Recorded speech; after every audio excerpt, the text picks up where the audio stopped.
شیطان کی ایک چال ہے جو کہ عام ہے، مصیبتوں کے سبب کو گناہ نہیں سمجھنے دیتا لوگوں کو. اپنی مصیبتوں کا سبب کیا ہے؟ گناہ. یہ سمجھنے ہی نہیں دیتا.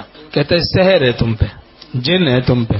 تعالیٰ فرماتے ہیں وما اصابکم من مصیبت فبما کسبت ایدیکم ویعفو عن کثیر. جو تم کو مصیبت پہنچتی ہے وہ تمہارے کرتوتوں کی وجہ سے پہنچتی ہے، اکثر کو اللہ معاف کر دیتا ہے. تو یہ مصیبتیں پریشانیاں جو آتی ہیں یہ گناہوں کی وجہ سے آتی ہیں. یہ چیز ہم لوگ دل سے تسلیم نہیں کرتے. کتنے لوگ اس فتنے میں مبتلا ہیں، شیطان کے چکر میں اس طور سے مبتلا ہیں. اب کیا کہتے ہیں جو مصیبتیں آ رہی ہیں دراصل یہ سحر ہو گیا ہے تم پہ، جادو ہو گیا.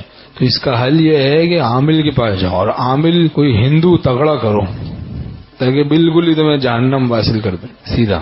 کوئی بدعتی عامل کے پاس پہنچو، کوئی ہندو کے پاس جاؤ، کوئی فلاں کے پاس جاؤ.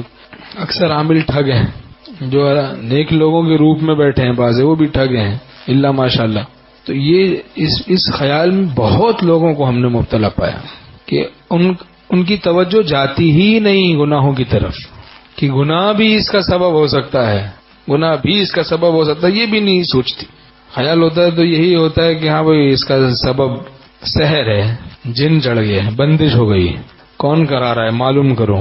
اب جناب کسی ٹھگ کے پاس پہنچ گیا اور ٹھگ نے بتا دیا فلاں کرا رہا ہے تم پہ جادو.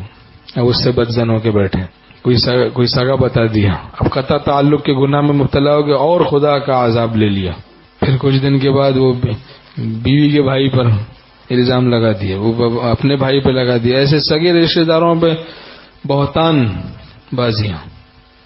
اب ایسا آدمی کی زندگی کیا ہوگی؟ دیکھیں صلہ رحمی سے مال میں بھی برکت ہوتی ہے، عمر میں بھی برکت ہوتی ہے حدیث شریف میں. اب قطع رحمی کریں گے تو مال میں بھی بے برکتی ہوگی، عمر میں بھی بے برکتی ہوگی. قطع رحمی کے گناہ میں مبتلا ہو جاتے ہیں. کتنے کیا چکر ہے، وہ عام ہے یہ چکر شیطان کا، کہ کبھی یہ بات سمجھنے ہی نہیں دیتا کہ اس مصیبت کی وجہ گناہ ہے. جو تم نے ٹی وی کی لعنت رکھی، جو تم داڑھی منڈا رہے ہو، جو تم نمازیں چھوڑے ہو، جماعت سے نماز واجب ہے اس کو چھوڑے ہو، فاسق ہوئے ہو، فجر کی نماز چھوڑ رہے ہو، اور اس طرح سود خوری کر رہے ہو، رشوت خوری کر رہے ہو، بے پردگی ہے، خلاف شرع دعوتوں میں جا رہے ہو، گانے باجے، آتش بازی، نہ جانے کیا کچھ خرافات میں مبتلا ہو، رمضان آ گیا روزے چھوڑ رہے ہو. تو یہ گناہ پہ گناہ کر رہے ہو، خلاف شرع کام کر رہے ہو. یہ وجہ ہے، یہ وجہ سمجھنے نہیں دیتا. شیطان ایسا تصرف کرتا ہے، ایسا سحر کرتا ہے، ایسا جادو کرتا ہے. یہ بڑا جادو ہے ظالم کا. یہ جادو اترتا ہے اللہ والوں کی صحبت سے. یہ شیطانی جادو، شیطان سب سے بڑا ساحر ہے نا، تمام ساحرین کا سردار ہے. یہ اس کا جادو، اس پہ بھی ظالم پہ جادو نفس نے کیا. یہ نفس اور شیطان کے دونوں جادو اترتے ہیں اہل اللہ کی صحبت سے. اتقوا اللہ وکونوا مع الصادقین. حق تعالیٰ فرماتے ہیں ایمان والو اللہ سے ڈرو، گناہوں سے بچو اور سچوں کی صحبت میں رہ پڑو. تو گناہوں سے بچنا نصیب ہوگا تو سمجھ لیں وہ شیطانی جادو سحر سب رفع ہو رہا ہے. گناہوں سے بچنا جو نصیب ہو رہا ہے، تو یہی سمجھے کہ میرے گناہوں کی وجہ سے یہ مصیبتیں آ رہی ہیں، تو توبہ کریں، گناہوں کو چھوڑیں. سال ہو گئے عاملوں کے چکر کاٹ رہے ہیں، پیسہ برباد کر رہے ہیں، لیکن عقل ٹھکانے نہیں آئی کہ یہ گناہ چھوڑ دو جو گناہ کر رہے ہو. تقویٰ سے رہیں گے، اگر مصیبت رہے گی بھی تو مصیبت سے جان نکل جائے گی، دل مطمئن ہو جائے گا. وَمَن يَتَّقِ اللَّهَ يَجْعَل لَّهُ مَخْرَجًا وَيَرْزُقْهُ مِنْ حَيْثُ لَا يَحْتَسِبُ. جو گناہوں سے بچے گا اللہ اس کے لیے مخرج بنا دے گا، ایسی جگہ سے رزق عطا کرے گا جہاں سے اس کو گمان بھی نہیں ہوگا. تو اپنے گھر والوں کو نیک بنائیں، ان کو بھی نیک صحبت میں لے جانا چاہیے. تو آج کل نفس اور شیطان گمراہ کن ایجنسیاں اور ہماری حماقت پلس ہمیں یہ بات سمجھنے نہیں دیتی کہ ہماری بدحالی کا سبب ہمارے گناہ ہیں.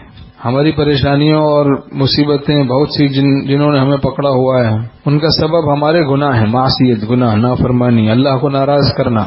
ان اللہ لا یغیر ما بقوم حتی یغیروا ما بانفسہم. اللہ کسی قوم کی حالت کو نہیں بدلتا جب تک کہ وہ خود اپنی حالت کو نہ بدل دے. جب انسان خود گناہوں میں پڑ جاتا ہے تو پھر اس کی خوشحالی بدحالی میں بدل جاتی ہے. جب گناہوں میں پڑا ہوا ہے، توبہ بھی نہیں کرتا، اللہ سے رجوع نہیں کرتا، پھر خوشحالی بدحالی میں بدل جاتی ہیں. بہت سی بدحالیاں پکڑ لیتی ہیں، بہت سی برائیاں، بلائیں پکڑ لیتی ہیں. بلائیں تیر فلک کما ہے، چلانے والا شہنشاہ ہے، اسی کے زیر قدم اما ہے اور کوئی مفر نہیں. جنات بیچارے وہ پستے ہیں، بات بات پہ نام ان کا آتا ہے، بدنام ہو گئے ہیں.